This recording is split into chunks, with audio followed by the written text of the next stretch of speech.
There it is.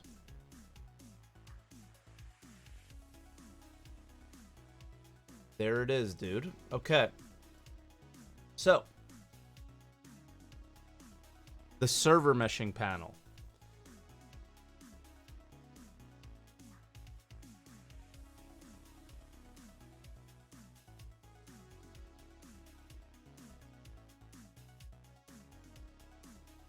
All right, I want to start out with the server meshing panel for one reason and one reason only.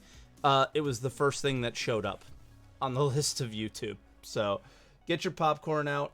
I imagine this is going to be underwhelming, maybe overly technical, and disappointing. So let's see.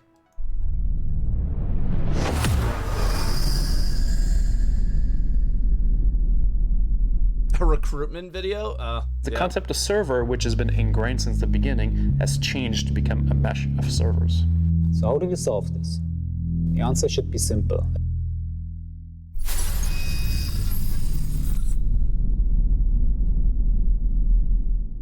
Hi, my name is Paul Reindl and I'm the Director for Online Technology here at CAG. I wanted to take this year's Citizencon as an opportunity to give you some insight into our exciting persistent streaming and server meshing technology. In this talk, I will cover a quick overview of the current streaming and server architecture and how we plan to transform the existing tech into what we call persistent streaming and server meshing. I also have Benoit Beauséjour with me, who later in the talk will give you more insight into the graph database that is powering persistent streaming. Hey Ben, how's it going? Hi Paul, hi everybody. I'm super excited to share some of the details about what the game services team at Turbulent has been working on to support the efforts to build this technology and make it a reality for you guys. Cool, let's get started. What does Turbulent have to do with meshing? Before we look into persistent streaming and server meshing and how this new technology will work, let's have a brief look at entity streaming and how our solar system is set up. Each solar system can be seen as one giant level containing every single object inside the solar system. From the sun to the Vindual rock, stand as one large map. Since this is a lot of data, the setup is split up into a hierarchy of nested object containers, which can be streamed in and out individually. If you look at an abstract view of Stanton, it all starts with one solar system root object container. If Turbulent is making meshing, who was working on it before?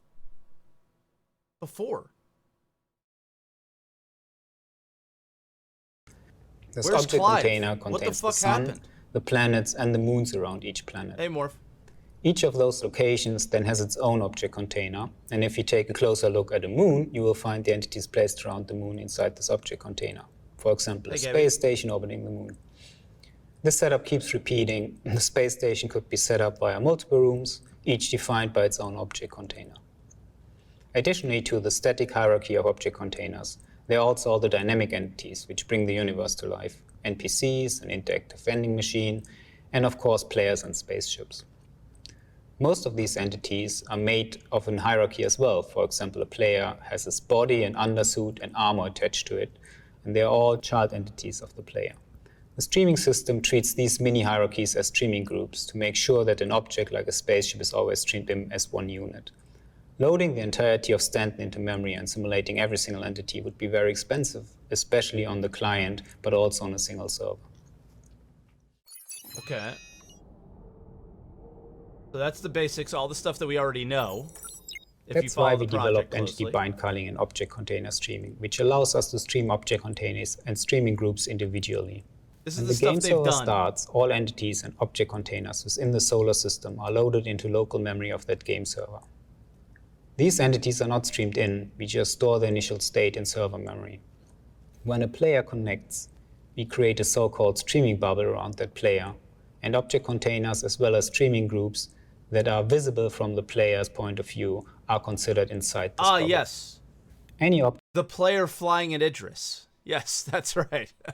Great example, guys. Object container that is inside the bubble will stream its content, and any streaming group within the bubble will also be streamed in on the server and then replicated to the client. I do know what entities are considered inside the streaming bubble if their projected screen size on a virtual 1080p plane is larger than 5 pixels based on distance to the player.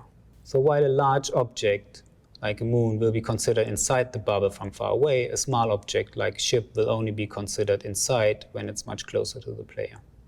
When the player starts moving across the universe, entities that leave the streaming bubble will become unbound, and the replication layer will remove these entities from the client.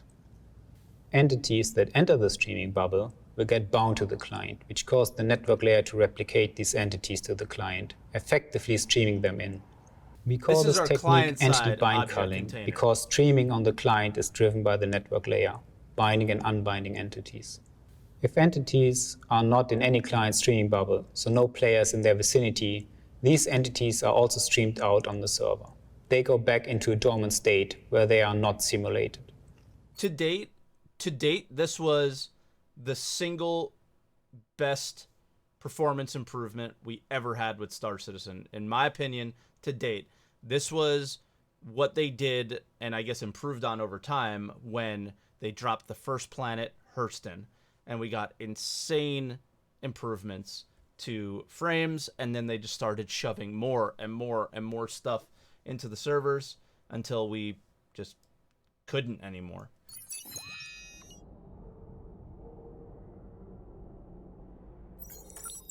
This model works quite well on the client, however it doesn't scale well on the server.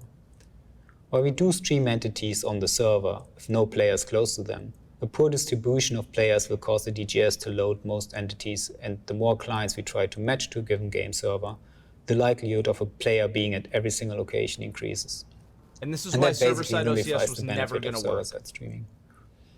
So how do we solve this? The answer should be simple. Allow multiple instances of the game server to work together so they can split up the work. Well, it's not quite that simple. Let's have a look at the current architecture. Okay, so this is what we have now. As of today, we have a traditional client-server architecture. One instance of a dedicated game server serves up to 50 clients. This is called instance, as the dedicated game server has its own instance view of the persistent universe. Once the server is full, we start a new server instance, which then serves additional 50 players. As we've seen before, when a DGS instance is created, it loads a unique version of the Stanton system into its local server's memory. Therefore, each dedicated game server instance has a unique copy of every single object that's part of Stanton. As these entities only exist in the memory of the game server when the instance is shut down, these entities are deleted.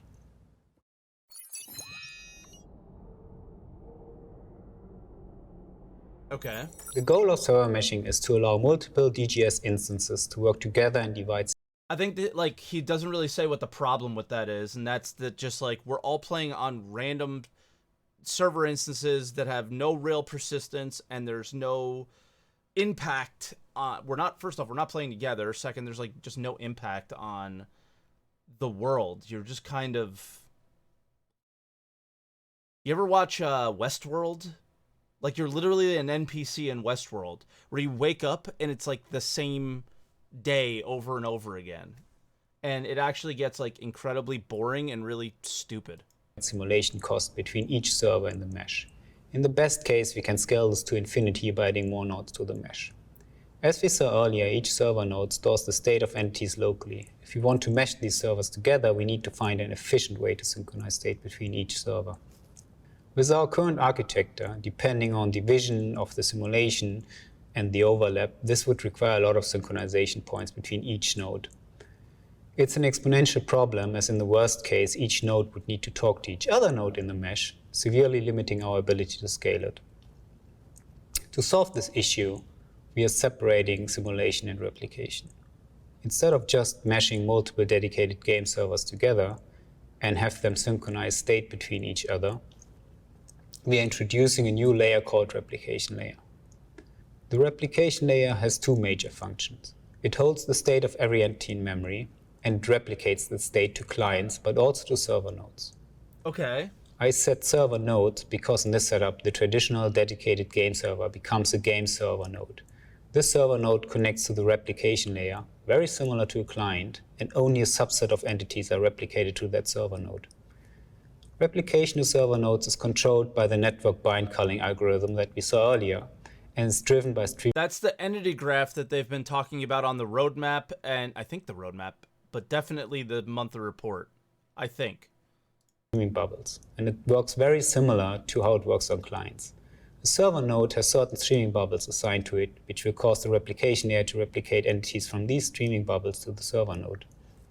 Contrary to a player's client, a server node has the additional responsibility to execute server-side authoritative code for those entities, controlling AI, doing damage calculations, etc., etc.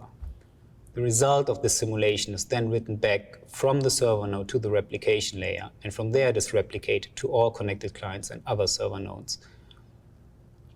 Since streaming bubbles can overlap, entities may be replicated to multiple server nodes, exactly the same way how they are currently replicated to multiple clients if players are at the same location. To avoid two server nodes trying to simulate the same entity, only one server node can have authority over any given entity. And only that server is allowed to write entity state back to the replication layer. What if there's too many This is players usually in the that first node? server node who replicated the entity, and other server nodes will only run client code on those entities. Basically, you can see a game server node as a client with authority to write the result of its local simulation back to the replication layer. Authority can transfer between server nodes. For example, if an entity leaves the streaming bubble of the current authoritative server, it is then transferred to the next server node that has this entity currently streamed in. Further, authority can be transferred between server nodes on demand in order to load balance the mesh.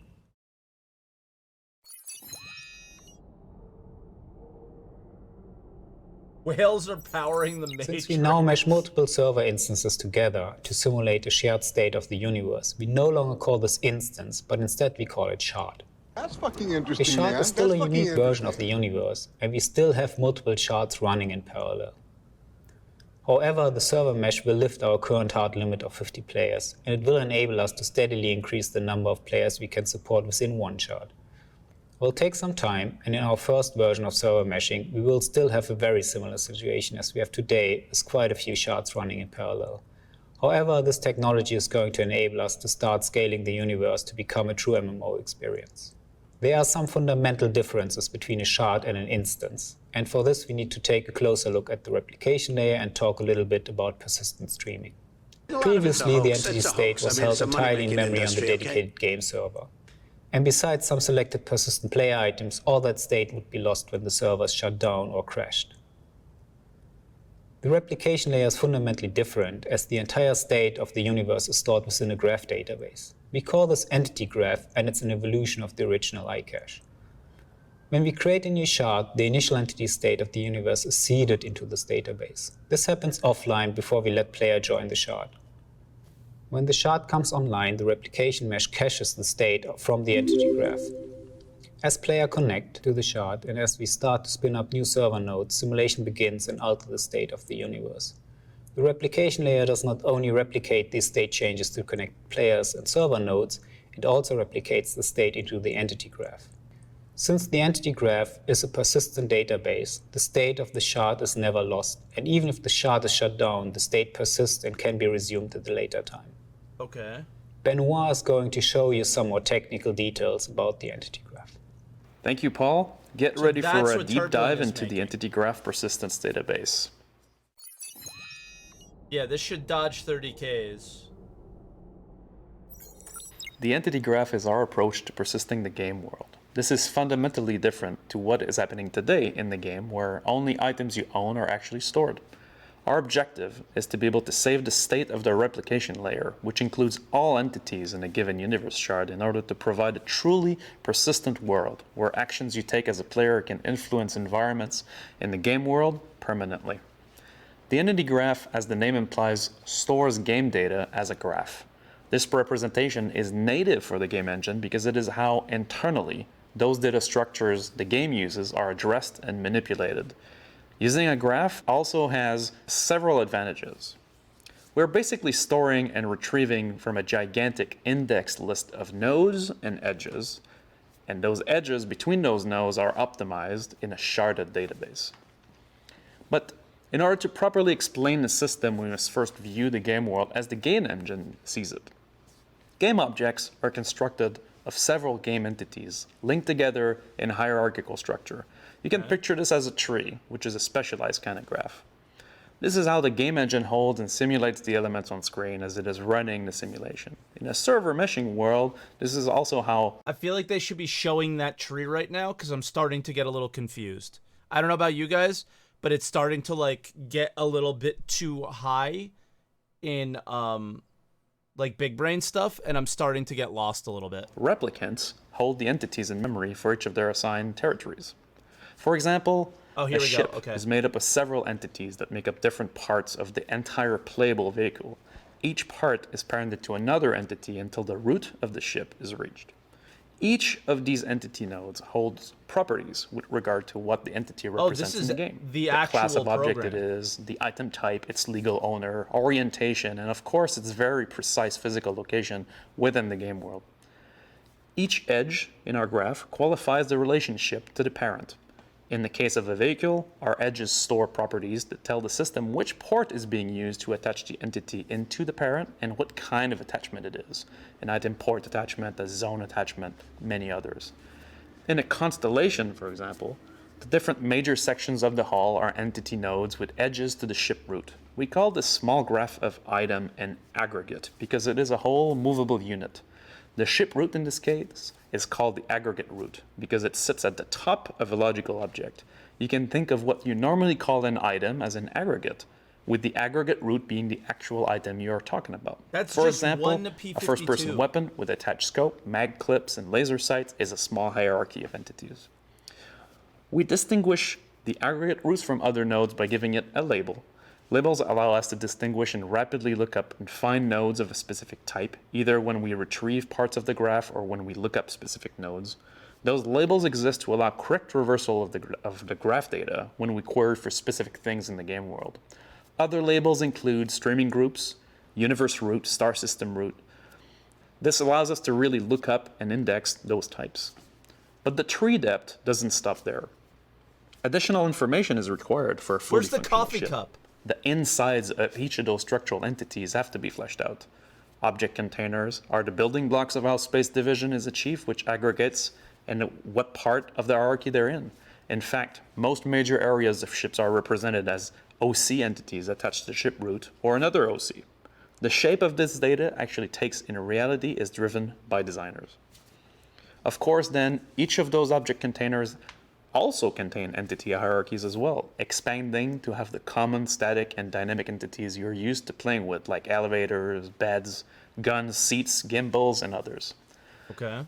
In addition to object containers that make up the structure of the ship, other aggregates can also be attached within the hierarchy of our ship. For example, a rover parked in the cargo bay of our Connie will be attached as a sub-aggregate attached to your ship's cargo grid. Same goes for turrets, which are changeable and themselves expose item ports, allowing guns to be mounted. For each of those entity nodes, a snapshot document is also stored. This document contains all the runtime values, the game components attached to those entities.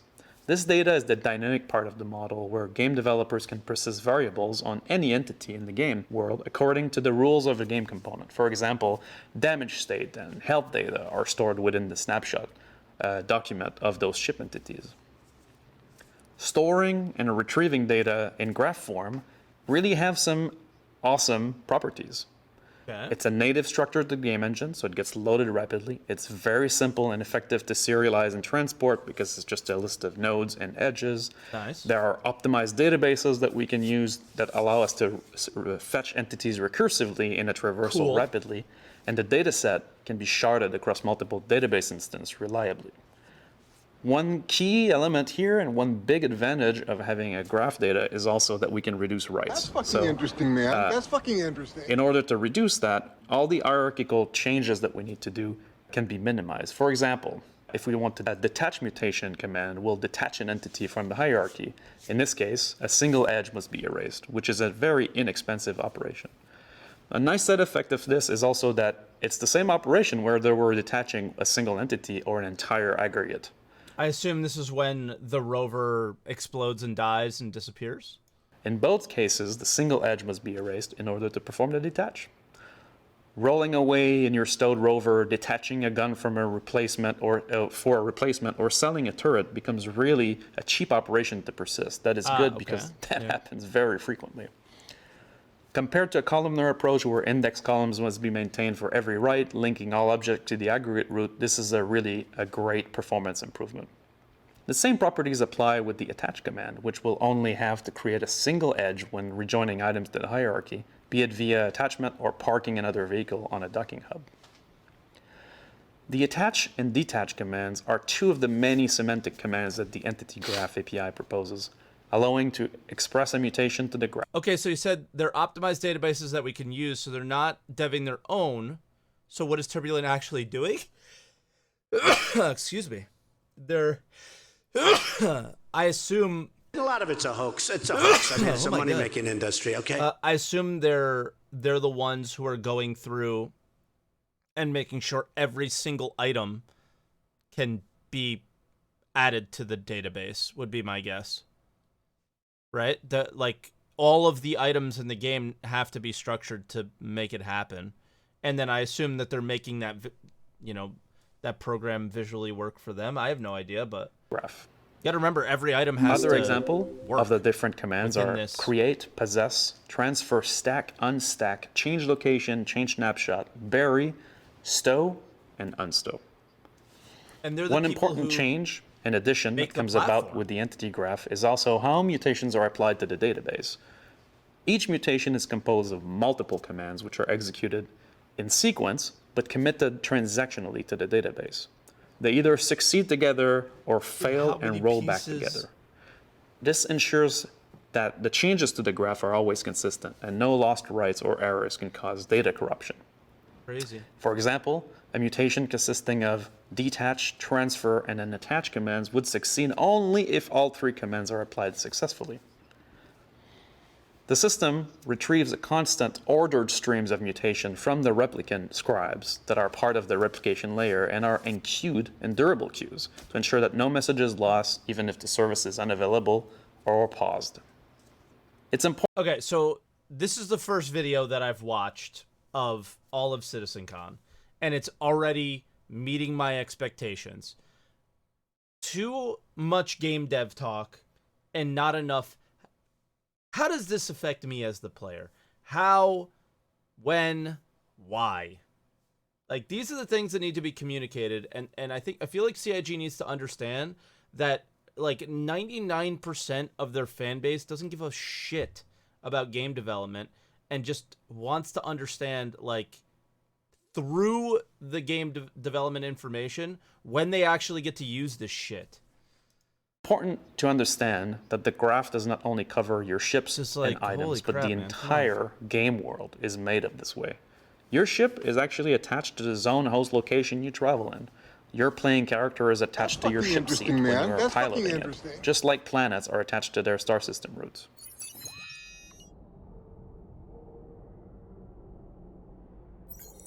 The game world, though, must exist in persistence before it can be replicated and mutated. This is part of a process called seeding, where a new database is created by the replication layer. It is during that process that millions of entities are initially created in a sort of a big bang. At this stage, every object container, every minor or major entity from planets to doorknobs are inserted into the entity graph in their default state. That is, the state that the designers decided was the initial state of the world. This process goes down from the universe root to the star system root, and into the different areas and planets, into their landing zone, their buildings, their rooms, down to the smallest possible entity. There are multiple types of entities that are created during this process.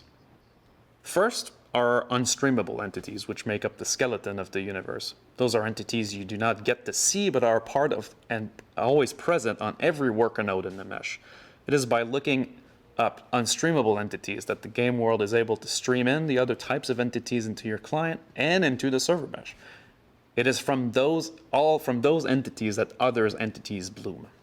Static entities make up the game world that you cannot interact with. Most map objects that make up buildings like the Hurston Tower, rooms and walls of hospitals, or the bar at G-Lock are all made up of static entities. And the last type is dynamic entities. These are entities that you as a player can manipulate. A bottle on a bar, a door in a level, a ship component, everything you interact with when you're playing the game. Of course, during seeding, All object containers are also seeded as part of this hierarchy and inform the shape of the loadable subgraphs. The seeding process takes a couple minutes to complete. Once created, this newly seeded database represents a full dimension of the universe and will now persist as it is modified by players. As you play the game and go about with your ship, your playing character entity moves from location to location, getting attached to new zones as you travel.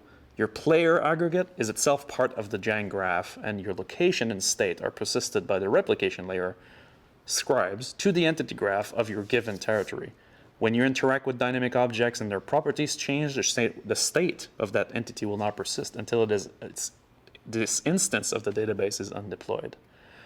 There are, in fact, multiple copies of the universe that are seeded at a given time. We call those shards.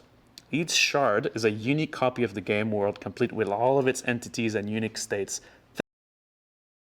What if I'm on this shard and you're on that shard and we're both mining the same node? Think of it as an alternate universe. Dynamic entities that have been modified in each dimension will have different states. The bottle on the bar was moved, or the door was destroyed, might not be in the same state between shards. This technique is a way to gain scalability as our player base grows. We won't see each A single other, shard can grow to host multiple millions of entities. But we would be writing to the... He explains next. Even if each shard database is itself clustered and can grow substantially past a single machine, there is a point where multiple clusters are needed. As you join the persistent universe, the matchmaking system is getting retooled in order to select the correct universe shard for you to play on, using multiple data points like your friend's location, your active party, your last game session, or which shards still have items on it that you own. This is to ensure as much as possible that you end up on the same shard you expect to be as a player. Now, probably our last pause is, I think we've hit the point where all of this is still what the possibilities are and probably aren't actively functioning in the game at this In order moment. to provide a seamless game experience, it would be terrible if you lost items you used when you were in a given shard versus another, or if your character was bound to a shard forever. To alleviate this, the system includes the concept of stowed and unstowed entities. An item is considered unstowed when it is currently active in a shard database and being actively simulated on by the worker nodes of the replication layer. Stowed entities are player-owned entities that are stowed in inventory containers or location inventories. Those entities live in another database entirely, called the global database, a large clustered database that spans all shards. Aggregate roots in that shard are stored and linked with edges to inventory nodes. Any entity in a shard can have an inventory node in global for stowing things in it. For example, a box entity that is unstowed in a shard would have an inventory node in the global database to store its content. This allows to keep unsimulated entities in a non-shard specific database while keeping the live aggregate within the shard. As you transition between shards, your playing character gets unstowed into the selected shard. This process effectively moves your player aggregate data from the global database to the shard database. Your player entity now gets simulated by game worker nodes and is being updated at a regular rate as you play and move around the game world. Accessing items that are stowed, like a ship, from the ASOP terminal is basically reading the inventory contents of the global graph at your location. Same goes for personal inventories or cargo Still didn't inventories. answer my question. When you request a ship to be spawned, the system will unstow the ship onto a landing pad by submitting a shard mutation. Alternatively, when a ship gets despawned during parking at a rest stop, the ship gets stowed back into the global database, making it available for unstow in any shard. The global database is where all of your stowed items will live. Hero items will always be available for unstow in any shard if they are not already in use. The process of stowing and unstowing also helps to alleviate problems related to entity authority so that only game worker nodes in the right shard can update unstowed entities in that shard. This brings about a nice property of the server meshing and persistent streaming architecture in that the state of the entities are being persisted transactionally during play, be it in a shard or a global database through stowing. A single server crash, or 30K, should no longer result in item loss. This model also has a real scalability benefit that stems from the separation of the read-intensive workloads that are isolated to the global DB from the write-intensive workloads that are handled by the individual shard database. The global graph exists to provide seamless access to your belongings no matter what shard or alternate universe you're currently playing in. Okay. Okay, let's go back to Paul to learn about some of the benefits of the server meshing architecture. Yeah, the first benefit is obviously the advantage that we don't have this issue of synchronization between different server nodes. Each server node has one single connection to the replication layer, which is used to push and get updates for entities of interest.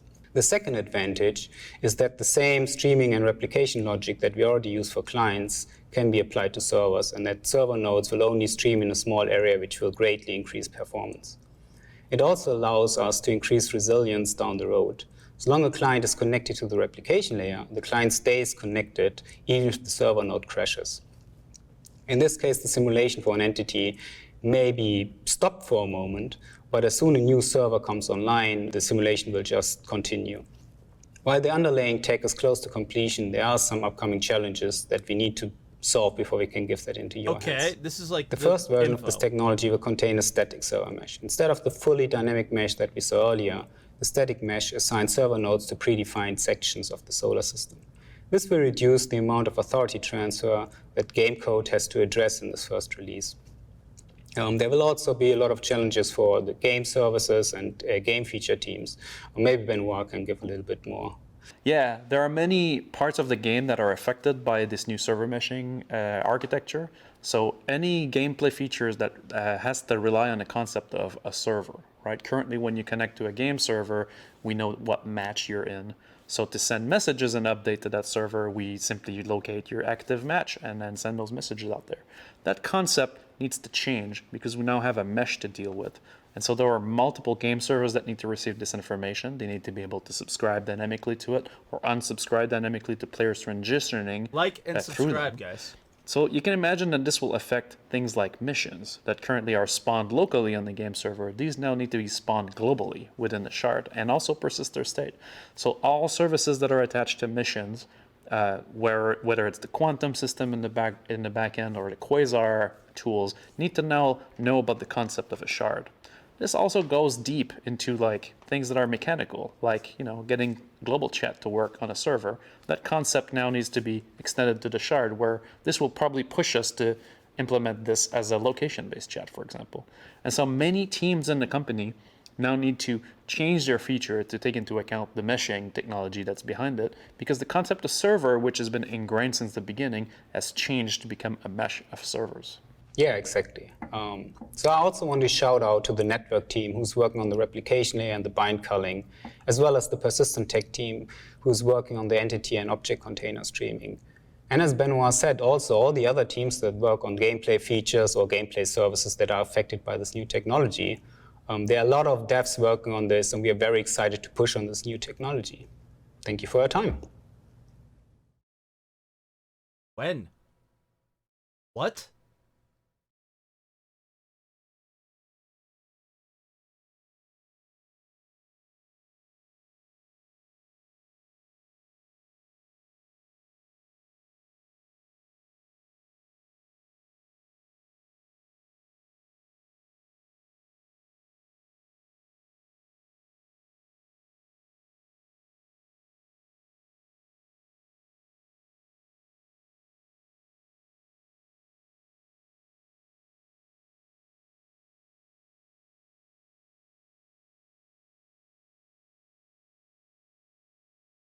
Okay.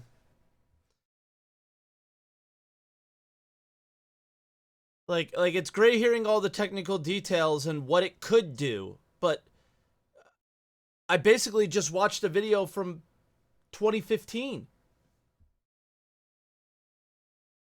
That's basically what I just watched.